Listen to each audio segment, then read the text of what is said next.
Hello, everybody. Welcome to our day early comics review show. Hmm. That's right, it's Tuesday, but we're going to talk about comics that drop tomorrow because we are Infinity Flux, a comic store in Chattanooga, Tennessee, and we like to review comics.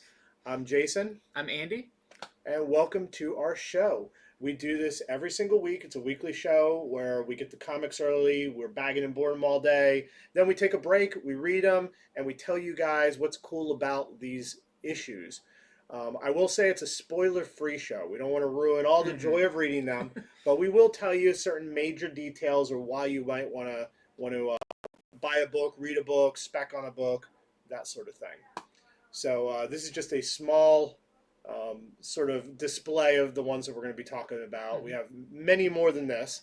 I'm going to start out with a real big one. I read King in Black #3 today. This was a very eventful book. So some past Marvel event books, I won't name names, have it where it's a lot of characters talking and Yeah. deciding things and planning. Not this book. This book, it is a lot of battle. In Hmm. fact, it's mostly one very big battle. And it's not a spoiler to go ahead and say, because he's right on the cover, that somehow Thor appears in this book. So that sort of struck me as interesting because, I've been keeping up with Thor as Hmm. well. And currently in Donny Cates' Thor, he's trapped in Donald Blake's realm, the Hmm. realm where Odin would send Donald Blake when he's not Thor.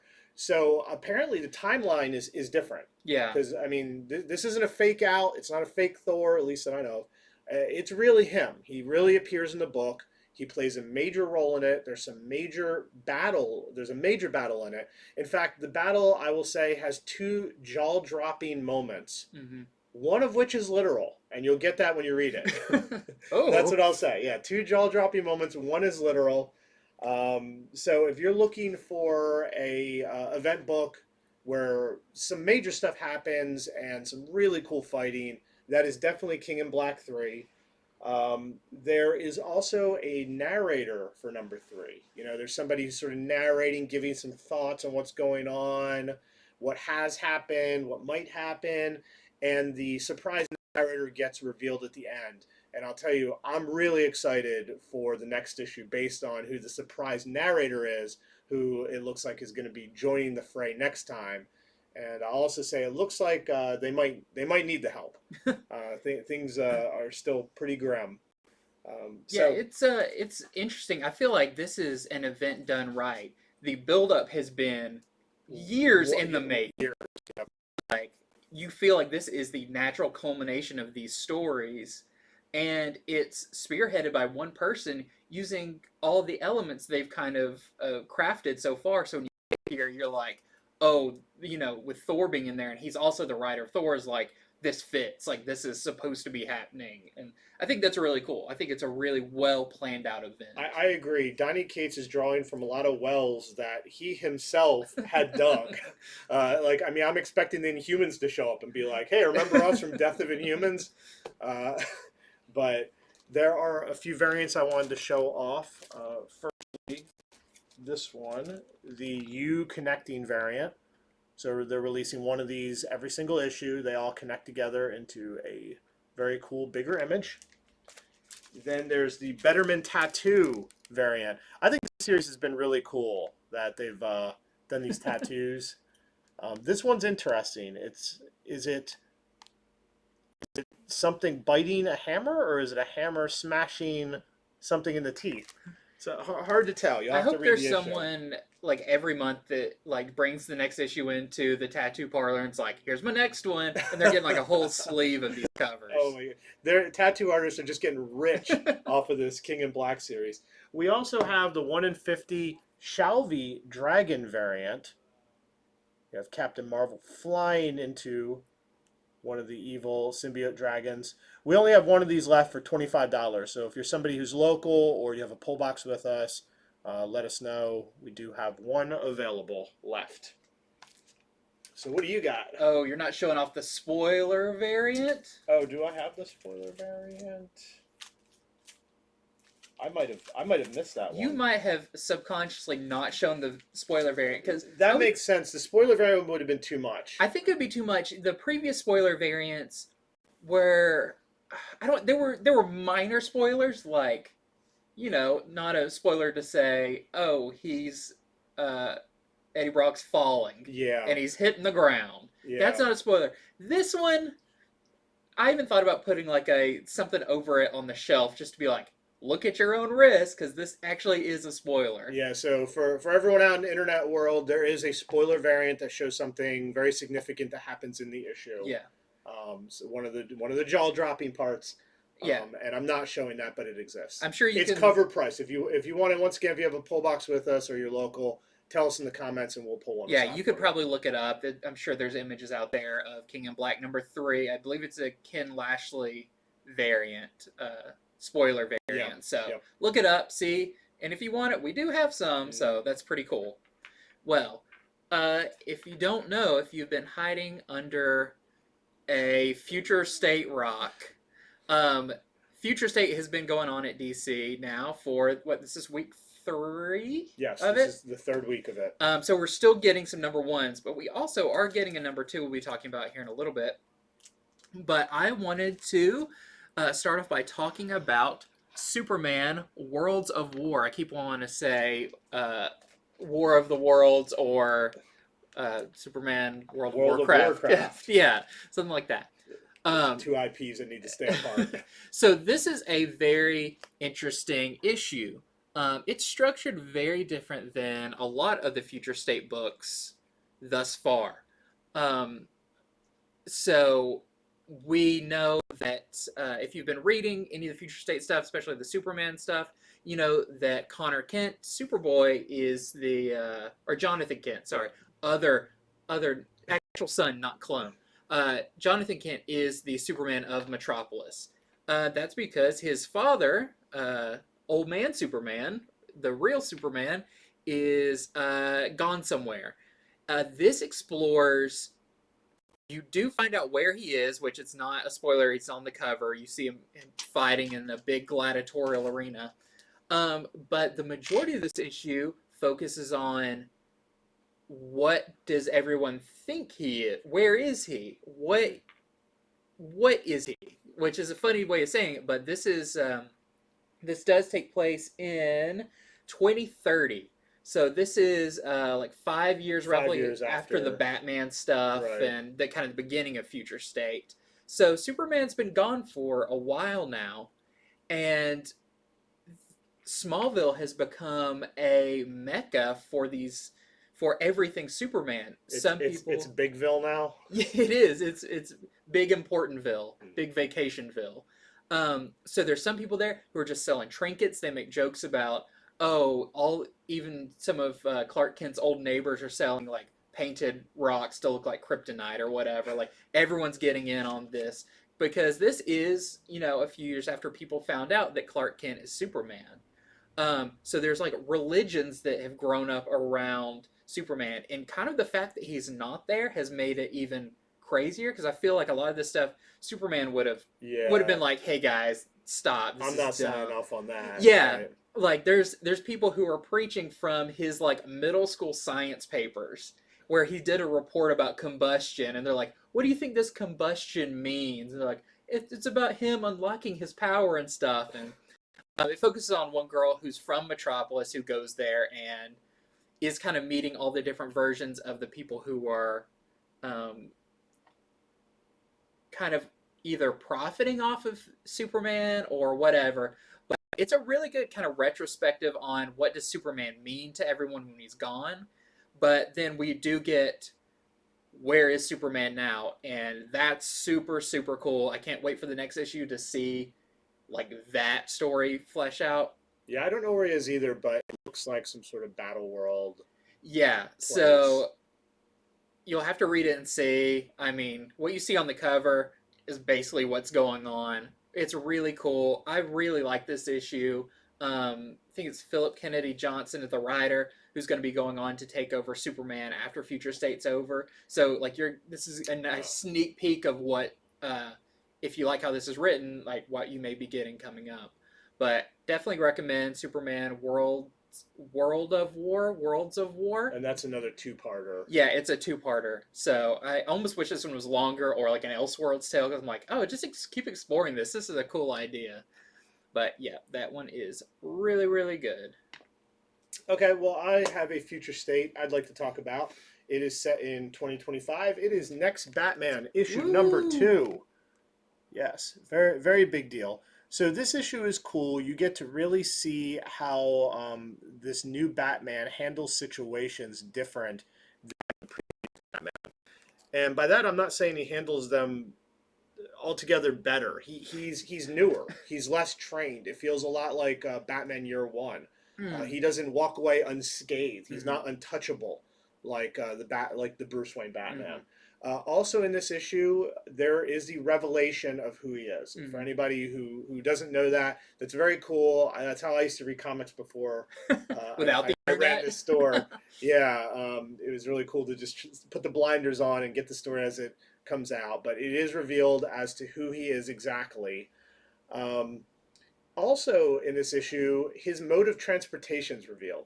You know, every Batman needs something. Yeah. You know, Batmobile, Bathorse. He can't fly. He's got to have some means of transportation. His means of transportation is revealed, and it's particularly difficult in this era of the Magistrate because they track all electronics. They're able to bug things. You know, it's a big problem. That's why in Dark Detective, Bruce Wayne goes low tech. Next Batman's also pretty low tech. The high tech stuff is not good for the superheroes right now. Not while they're doing shoot to kill anyone in a mask.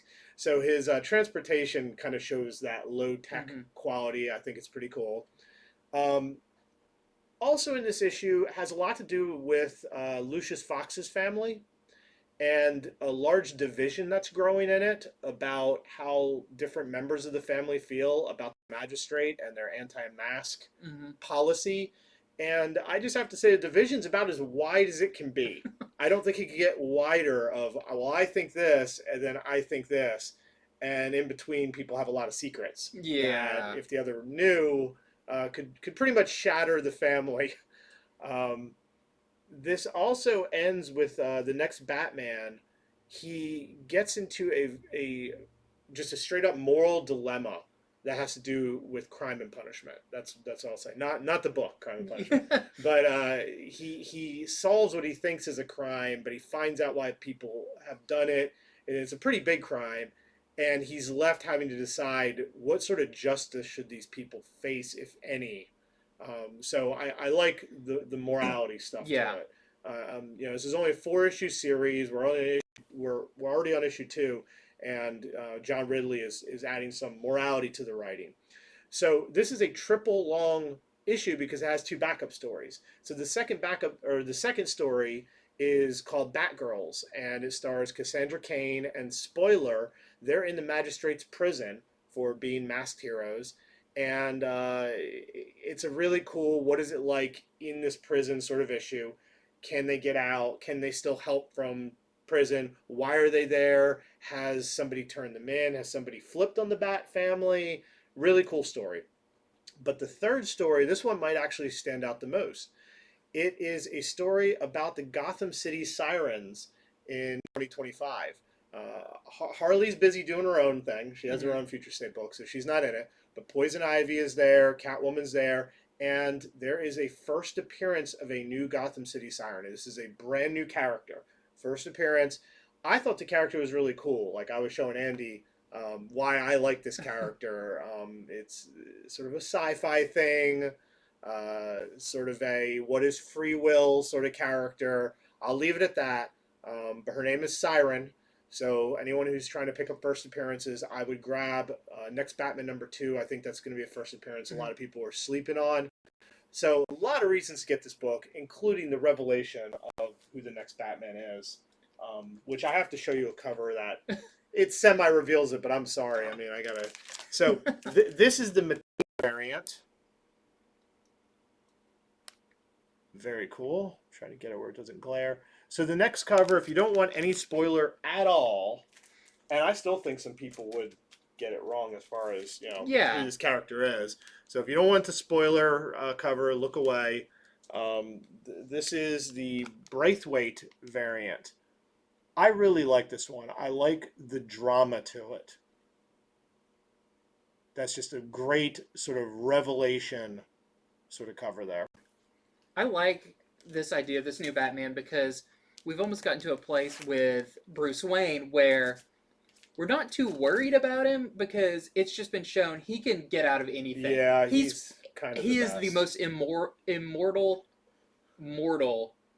You know, like he's Seemingly more super than Superman. right. Yeah, it's like, Yeah. well, if there's an issue, we'll later find out he actually already solved it. He's just playing through the scenario or whatever. But to see a character who's like not trained by ninjas in the Tibetan Alps, you know, stuff like that is really interesting because you realize, oh, it's not that easy of a job when. Correct. Yep. When you're the new guy Yeah. trying to do it, yeah, and trying to instill that same sort of security that Batman used to give Gotham. Yeah. I did forget to mention on this Superman World of War, there is two backup stories. One of them is about, well, there's three backup stories. There's one about Mr. Miracle, there is one about Midnighter, and the third one I do want to kind of talk about real quick is the Black Racer. So if you know anything about Black Racer, it's an old Jack Kirby character that was a new god that was kind of like the harbinger of death. That's right. I saw that character. Yeah, Last it was story. also very on cool like space skis for some reason, which is such a Jack Kirby thing. He created Silver Surfer. Now he has a character that's on skis. But this actually introduces a new Black Racer to the DC universe, which could be popping up other places, but interesting to see what's going to come of that. But there are some really cool backup stories in this. Good character design to that new Black Racer too. So yeah, I hope yeah. we see them in something else. So next up, I will talk about Immortal Wonder Woman. Now, this is in the timeline of Future State. This is the furthest it goes. This is the end of the line. They call it like the end of time. The end of time. Now that's is what they it's say. it's a little grand to call it that. What time is it? Oh, end of time o'clock. Yeah, my clock ran out. So, but this is really interesting. I would say it's a very moody book because of the setting, but it's not this grand, like, you know, kind of in like Marvel, like Null and Fire and all this stuff. This is a very like kind of slow death of the universe. And what does it mean for the people who are the immortals in this world? So you have characters like Wonder Woman, characters like Darkseid, who, no surprise, he's died and come back, died and come back. Yep. Eventually he just comes back and he just sits on his throne because there's not a whole lot left to do. If there's not a lot of life, who cares about the anti-life equation anymore? So this deals a lot with that, and what's the people who are left are definitely like this like godlike tier of heroes. But it begins with Wonder Woman in the Batcave, and just being like, this was a place that used to be of a lot of importance, and it's very moody as she like looks at all the suits and kind of what this used to be. And this is Diana Prince Wonder Woman. Right, yeah. We have Liara Floor, new Wonder Woman, but this is, OG Wonder Woman. But it's you find out that there is maybe something kind of on the horizon. That, what does it mean? Does it spell doom? Like, is this the final act of obliteration, or does it mean something else? Is there a chance that Wonder Woman could turn this all around?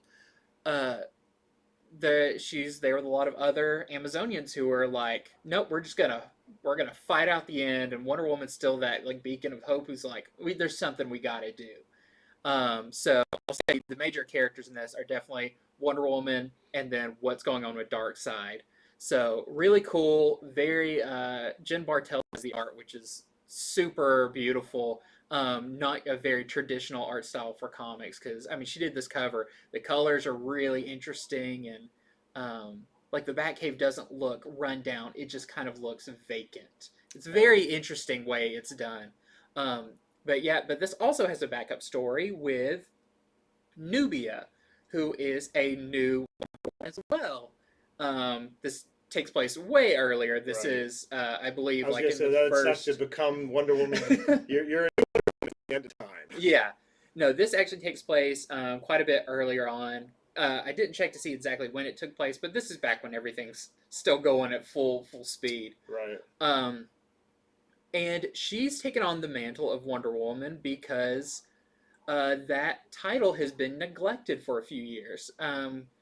We don't quite know where is Diana during all of Future State Right. That's because true. she shows up at the end, but where is she before? Yeah. Um, and Nubia, I feel like, is more of a professional Wonder Woman. She doesn't quite have the. She's not doing it because of like her compassion for humanity. She's doing it because that job had a vacancy and she was the most qualified for the job.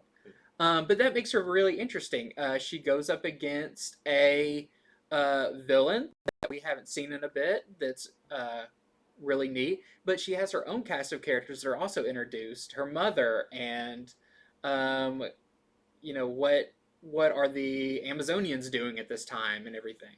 So I'll say backup story is really good. Main story is really good. I think this one is uh, a very interesting one of the future states that we know a lot's going to be happening with Wonder Woman coming up in after Future State, and this kind of paints the pictures of what that might entail. So, really nice Immortal Wonder Woman. So I have a few things I want to talk about that are not Future State, but before that, more Future State. I read Future State Nightwing. So we got advanced PDF copies of many of these things, and we read them, at least a month and a half ago. Feels like a while now. Yeah, and this is one of the ones I read, and I liked it so much I upped our order. So if you at all are enjoying the next Batman, if you think the next Batman is interesting, I highly recommend this issue, and I'll tell you why. The first half of it is Nightwing going up against the Magistrate. Of course, he will not take his mask off. He's still trying to be a hero, and so they're trying to kill him. And it shows how he, in a lot of ways, is filling in for Batman, a lot of the same way that the next Batman is. But Nightwing, he's much more polished. He's been doing it a lot longer. He really kicks a lot of butt in this. That's the first half of the story. The second half, he gets a visit, and this is all in the solicitation, so it's not a spoiler. He gets a visit from the next Batman, and he does not know this guy at all. And let's just say they don't hit it off a bit. Yeah, their interaction in the second half, that was worth the cost of admission for the story. Watching Nightwing interact with a new Batman he doesn't know, he doesn't trust, he doesn't know why he's calling himself Batman. It's cool. It went down the way I would have expected, but in a good, satisfying manner. And let's just say, in the end, it has a cliffhanger ending that makes me really anxious to read the next one. I can't wait to see what happens in the next issue. It's just a two-parter. This one, unlike a lot of the other ones we were talking about, it's just a single issue, so it's just a $3.99 regular price one. This takes place in 2025, which is the start of Future State, which is when about half of them take place. Yeah. Same time as next Batman and such. So Bruce Wayne, of course, is newly considered dead at this point. And even Nightwing thinks that. Of course, everybody knows because of Dark Detective, he isn't really. Yeah. But everyone really thinks he's dead. So that sort of plays into this as well. There is a variant for it, but we have sold out of that variant. Yeah, a few of these. The Superman, the Wonder Woman, all had variants and were already sold out of all of those. We had people pre-order them. We had people place orders later. So this is a reason to watch our Friday show, Comics from the Future. On our Friday show, we show comics when they're still available, open order. You can order one or as many as you want. We showed off all those covers, and everyone that ordered through that show got one. Yep. So just plug in another Friday show, Comics from the Future. It'll be on this Friday as well, as it is every week. But that's my review of Future State Nightwing Part 1. I like that. That interaction I'm most interested in is because Dick Grayson is like, I was also Batman before. Yeah. What are you moseying on in here? Like, I kind of earned like all of my titles. I was Robin, I was Nightwing, I was Batman. I went back to being Nightwing, and In it's a like, way, you kind of see why he, maybe more than this next Batman, fits the mantle. At least the one that feels like the old Batman better. right, yeah, he's traditional. Yeah. He was He trained in, pulls some straight up Batman tricks. yeah, he was trained in the official Batman school of being Batman. Yeah. So, for a quick detour, I will talk about this new book from Dark Horse called Crimson Flower. So, this is a super interesting book. This is from Matt Kent, and the artist is Lesniewski, and it is, as they describe it, the crossover between Kill Bill and Slavic folklore.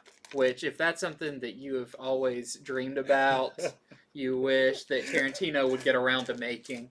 I'm gonna have to just get on the internet to Slavic folklore is to begin with. Yeah, it's very. I mean, It sounds like Eastern European. Yeah, we're all very used to Greek and Grim. Egyptian and Norse mythologies. Slavic, Okay. it's a lot colder. I'll say that, but it's very. So it follows this girl who was really into Slavic folklore. She had a book when she was a kid, and she read about it. But then there was a murder when she was young that really shook her up. It was someone very close to her. I don't know if it's spoiler to say who it is, so I won't.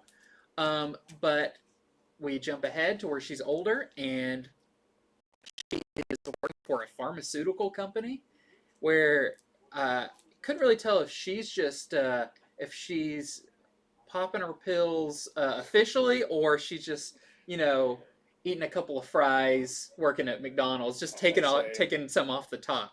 Hard to tell, but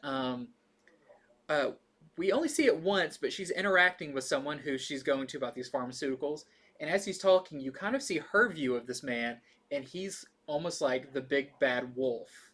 Like you get this. Like, is this how she's seeing things? Is it the drugs? Is it whatever? But this really follows this woman as she is working at this pharmaceutical place, but also maybe that's an end to figure out who murdered this person that was so close to her, with a little bit of the whimsy thrown in there, like is it real, is it not real? I will say the art is crazy in this. I almost wonder if I could show a page that won't spoil anything, but you can kind of see. Yeah, you were showing me this art. Yeah, so you can see she kicks down the door at this man's house, and he is just like, it's even hard to tell on there. He's all wiggly, crazy, but yeah, the art's very unique. Only I feel like writers like Matt Kent and Jeff Lemire, those kind of people, are the ones who can really write stories that pull off this nutso art style, and it works. It really fits. You almost feel like it's a little illustrative of like a folklore book, kind of like an old like Hansel and Gretel art that's a couple hundred years old or whatever. But super cool. I was very impressed with it. I didn't know what going into it how it would be, but I came out of it being like, that was something I've never read before, especially just given the topic. Yeah, I read everything Matt Kins does, and I'm always impressed with his writing. I haven't read that yet, but just the little bit you showed me, I need to check that out. So we have a couple of variants here. Let's see.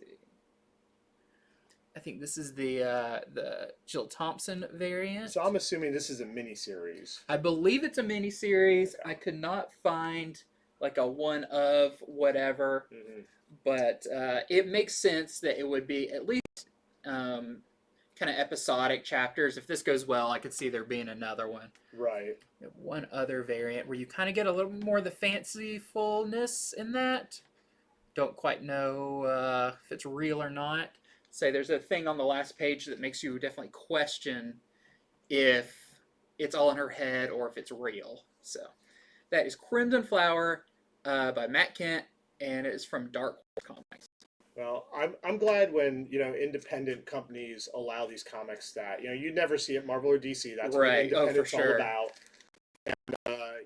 That one looked on the edge of strange but kind of cool. So when it comes to weird, I'm going to up the ante Oh with no. Aftershocks. I breathed a body.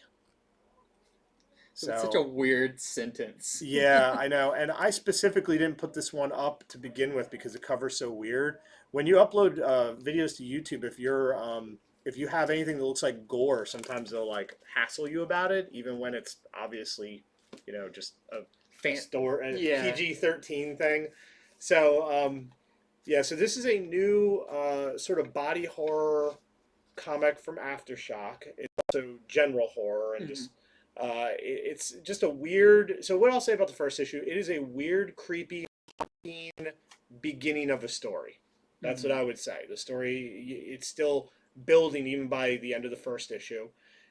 It's about an overly rich social media star who is famous first because his dad is rich. Like Mhm. first he's famous just because they're rich and he's the son of somebody rich. But secondly, because he's become a big social media Mhm. person, the way that a lot of rich people do these days. Yeah. So, the dad doesn't care about that, but he does it and has all these millions of followers. And he's begun doing these ever growingly bizarre antics Hmm. that are kind of sick and kind of weird. And I'll kind of leave it at that. The last thing I'll say is, I'll pose this question to those watching. What is, I guess, the most shocking thing somebody can do on a live streaming video? Don't write it in the comments. Yeah. Keep it to yourself. But that's sort of what this ends with. Him doing something very shocking, and it's hard to know, is he doing it for money? Is he doing it for fame? It feels like there's something a lot more deeper, a Mhm. lot more deep evil behind this. It also follows his handlers who are desperately trying to keep this kid from doing crazy Mhm. things, and of course, it doesn't go very well for them. So, new horror series, really nice cover stock, I'll say. If you like that image and you want it on something thick, it's a really nice cover stock. Some body horror from Aftershock. Here is the 1 in 15 variant we're selling for $20. We have a couple of these for those of you who are horror fans out there. You just want to scare somebody, take this above somebody's bed. They wake up, they open their eyes, and they see this. So, Cool. Well, getting back to the future state, uh, I have one that since we do get to pre-read a lot of these beforehand, I got to just read all of them. But I specifically didn't read some of them because I wanted to, like get the full experience when it came out. This was one of I'm a big Shazam fan, but so I wanted to kind of hold off and read this when it came out, and I was really pleasantly surprised. With all of these future state things, we have it's just a lot. So, everyone's talking about next Batman or Wonder Woman or whatever. It's like some of the ones, like Shazam, kind of, can fall by the can fall wayside a by the little bit. wayside Yeah. just for the fact of they're not like, right in the top of the headlines They're for. not AAA list characters Yeah. getting four parters when most get two parts. So Shazam uh, is really, really interesting because it takes place in 2029. It is the only book in Future State that takes place in the year 2029, which I think Yeah. is interesting because it's like clearly you needed to fall between some parameters of what's going on in this. Um, so we have a new JLA in this time frame, and this new JLA, very interesting team with we have characters like the Question, Bunker from Teen Titans. We have Vixen, uh, Miss Martian, and it's kind of led by Shazam. Well, it seems cool. It's like, oh, this is a cool team. But it's very odd when they refer to him as Billy, and he keeps being like, "Don't call me that. I'm not Billy." And you're like, "Well, of course you're Billy. You're Shazam. You're Billy Right. Batson." But comes to find out, maybe it's not. Maybe something's happened where this Shazam isn't Billy Batson. And what does that mean? And if that's the case, then where's Billy and what's been going on? And the book opens with Shazam in hell, which was kind of crazy to see, like what's going on. It Yeah. is kind of revealed what's going on with that, but the art was really good. There's kind of some mystery to a few things. I mean, the Question. There's a big mystery with the Question, which I think is awesome because I love that character. The art is great in this. Uh, Overall, I really like this issue. I don't know. I can't pinpoint what it was. I feel like it was brighter than a lot of the other Future State books. It didn't feel as bleak. It just felt like more of a interesting Justice League story. So I highly recommend this, more than I thought I would. I thought I would because I read all the previous Shazam, but this one really stuck out to me as like, oh, this feels very different than all of the other Future State books. And it has, I read that a while back, but I remember I also liked, it sort of poses the question of who exactly is Billy Batson yeah, and where does he end and Shazam begin? yeah. It's kind of Sort like of if you take question. Billy out of Shazam, is that the same person? How does he Yeah. talk? A lot of Shazam is him talking like, oh, he's like a 15 or 16-year old kid. He doesn't do that And anymore. I think that's the first time that's been explored. I mean, I Shazam, as think old as a so. character as Shazam is, I think it's the first time they've explored something like that. Yeah, so a really interesting, like, I would love for that to be like a whole ongoing story because I think there's a lot to unpack there. And we have a variant for this. Really cool. You kind of see the two separated there. And I will say, this is our last copy of the variant. This one copy I'm holding in my hands. I had to take it off the shelf to show it off. So if you want it, let us know. First come, first serve. First person saying claim, whatever. But yeah, last of the variant we have. All right, so I read Iron Fist, Heart of the Dragon, issue number 1. This is a 6-part miniseries by comic writing living legend Larry Hama. So famous for so many He things. created like all the names of the Transformers and GI G.I. Joe, I Joes. know. So awesome that Larry Hama is still around writing stuff.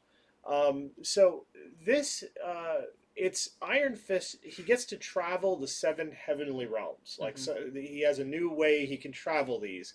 And so as he begins doing that, someone is causing some trouble. A major Marvel villain actually is causing some trouble.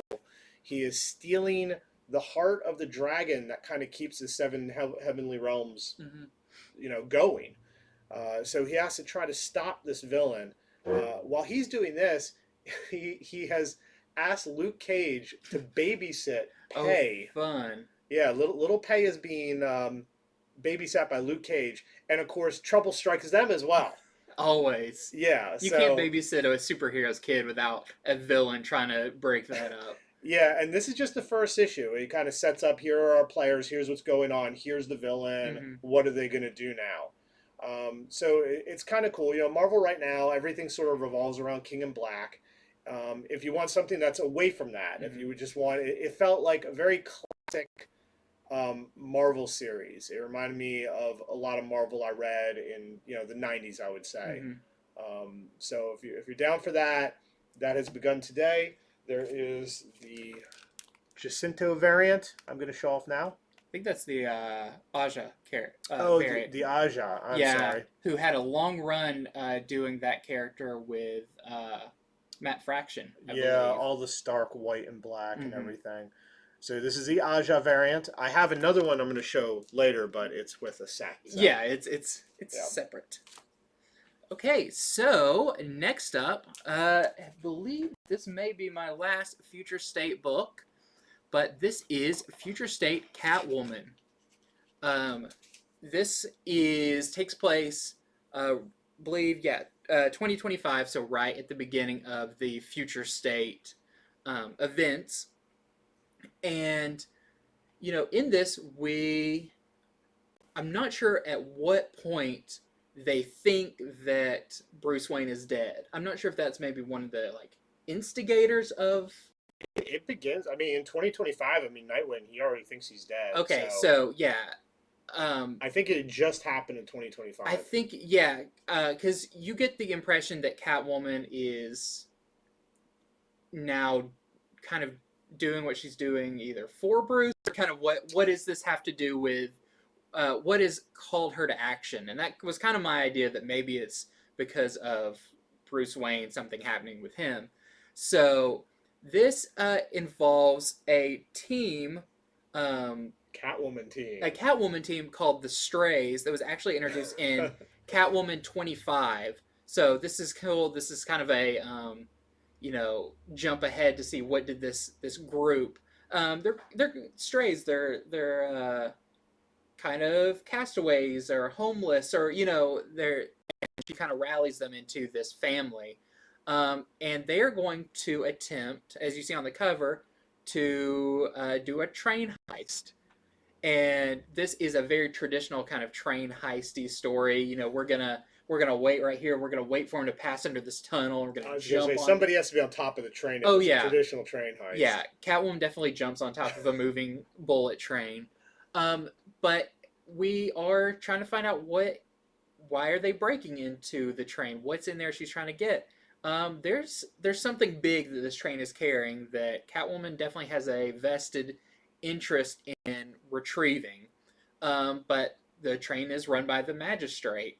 So I feel like more than in any of the books, I haven't read all of them, but all the ones I've read, this kind of explores some of the magistrate generals or whatever you want to call them, kind of the leaders, but in their own departments type thing. So you see a lot of these like rich people who are kind of part of the magistrate and what they're doing in Gotham. This is a very much like on the ground Gotham during this big takeover, and a character like Catwoman doesn't play by their rules. So this is cool. This actually had a character in it. I was like, I don't know if I've ever read anyone in this, but yeah, their first appearance was back during Kevin Smith's run on Green Arrow. So you can probably figure out who it is, but it's a very interesting character shows up that I don't know if I've ever read outside of some Green Arrow comics. But yeah, Catwoman has a new suit that's really cool. It's very high tech. So yeah, this I was about to spoil something, but I'm not going to do that because you need to read it. So she calls her group the Strays. She didn't go with Feline Force? No, if she was in the 90s, it would definitely be Feline Force, and they would all have like cat masks and shoulder pads.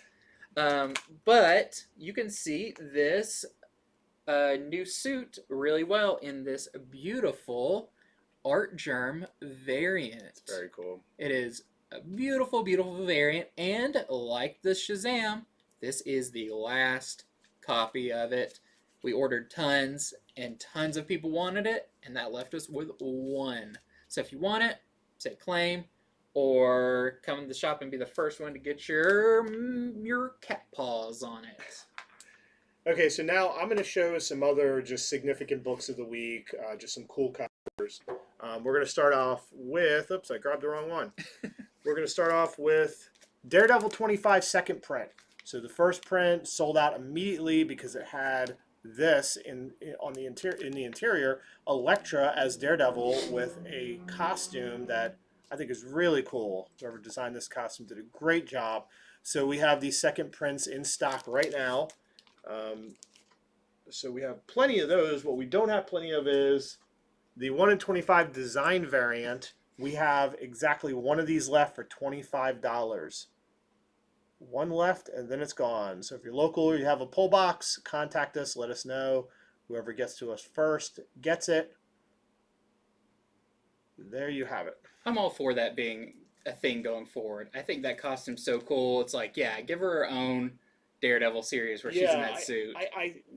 Zdarsky said that it was going to be she was going to be sticking around like that for a little bit. That's cool because that's very well designed. So I will mention this. I won't go into detail about the story because it's been going on for a little while. This is issue 7, but this is a significant issue of Star Wars Dr. Aphra. This issue took everyone by surprise. took everyone by surprise. It does have a new character, and the new character is, I wrote down her name. Is it like Lana? Uh, this one is Vikora. Okay. Who seems to be a new member of like a crime syndicate. A very interesting look. I also want to say costume because it's almost like a superhero costume. But in this, it's cool because you see Aphra teamed up with Santa Staros, who was Solo's former wife. Not really, but that was kind of what she was touted as. But a lot of interesting things happen in here. There could be even more characters that we may. There's a lot of characters in this. Maybe some first appearances of some. What are they saying? It's saying first appearance of Wen Delphus, who is the leader of the Six Kin.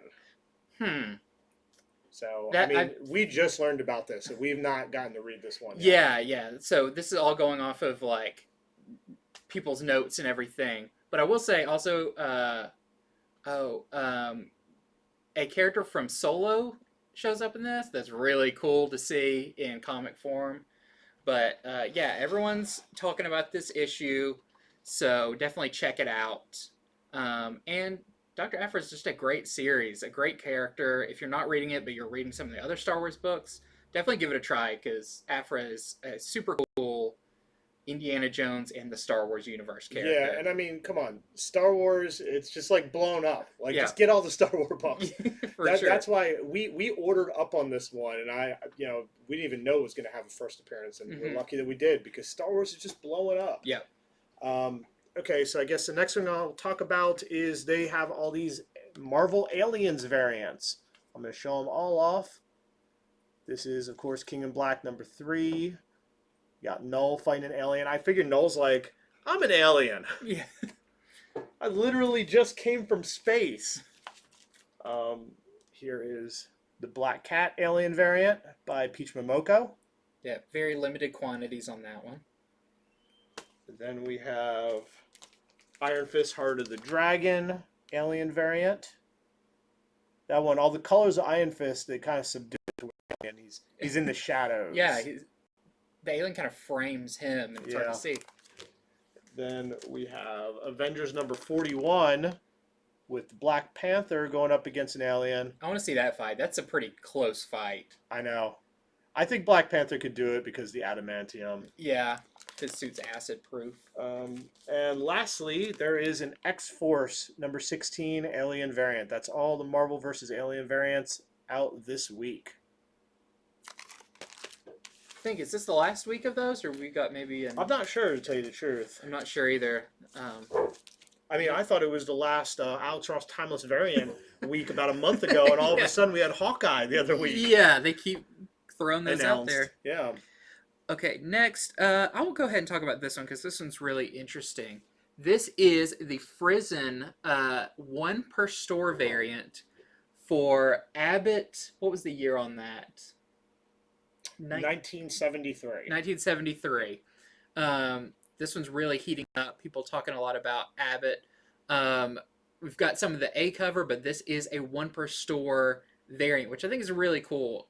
Love Frizzen's art, and just really nice. We have that one for only $20, which is crazy. And Andy and I were talking about this. We've read a lot of spec on the Abbott book, and one thing I noticed is, and I don't know if a lot of people know this or a lot of sites know this, it's not her first series. There was a previous Abbott series. I read it. I thought it was good, but not a lot of people read it. So this Abbott 1973 is a prequel to that series. So I just wanted to mention that. I don't think you have to have read the older one. I just didn't want cracking the book open and going, why didn't Jason and Andy tell us that this had another series? I think a lot of people online see something, they're like, I don't recognize that, and I know everything or whatever, and then they automatically assume. But a lot of things come around. So. Okay, so the last one I have to talk about today is Avengers #41. We have this design variant by Garen for just $10. We have two of these. So the Phoenix Force is sort of trying out all the different heroes, and that lets artists try out different designs of what if they were to get the Phoenix Force. We have Even Hyperion gets it. yeah, Hyperion, Nighthawk, and Black Panther designs. So just $10 for that. One of them might end up being the new Phoenix. Who knows? Yeah, I mean, it's tried out a lot of people. It's got to find one that I'll say this: fits. I hope it's not one of these things where it tries everyone, and in the end, it's like none of you deserve me. Bye. Yeah. You know, I hope it picks one of the people that could have been, and Yeah. not like a dark horse in the running you couldn't see coming. Yeah, or it's like that child over there holds the heart of the Phoenix. Yeah. I will choose Yeah. them. No, I want a character to be permanently changed by this influence. I guess we'll see. I think this plot line would be doing better because we definitely sell a good bit of it, but I think King in Black is overshadowing it. It is. I think this could have been in itself an event. Like somebody's going to be the new Phoenix. That's I good could enough. see a Phoenix She-Hulk one shot, a Phoenix Captain America one shot. Could have easily have done the same thing that King in Black has been doing. Yeah, put us on your writer's board, Marvel. You Or hear your it. scheduling board. We would schedule it, maybe not at the same time. Yeah, yeah. And I think lastly for me, I have this really awesome 1 in 25 Black Cat #2, the Oliver Coipel variant. And we have it for only 20, but that's another book that did come out this week that we are almost out of, is Black Cat #2, which is a King in Black tie-in. We don't have it here, but it has that really cool cover where she maybe is getting the anti-venom suit. So definitely want to check that one out if you have not seen it yet. Interesting. All right, well, that is our show for today. That's us going over what we think are most of the significant comics coming out tomorrow, giving you a little preview of why you might want them, what they're about, but not spoiling the whole thing. Yeah. So we are Infinity Flux. I am Jason, and this is Andy. We do our other show every Friday, Comics from the Future, where we talk about comics that are upcoming. We show covers. Sometimes they came out hours before our show. Yeah. Everything's open order. So we have a lot of people who have pull boxes with us. We ship all over the country. So if you want to order from us, I'm going to flash some details at the end of this video. Those of you watching on Facebook Live, thank you. Those of you watching on YouTube, which we post this immediately up afterwards, thank you very much. I think we're just about 420 subscribers, which is not too shabby. We've only been doing this for a few months. So spread the word, and we'll keep doing them. Have a great rest of your day. Oh, wait, I'm going to put that screen up for once. I always forget. You caught it. Yeah, I did.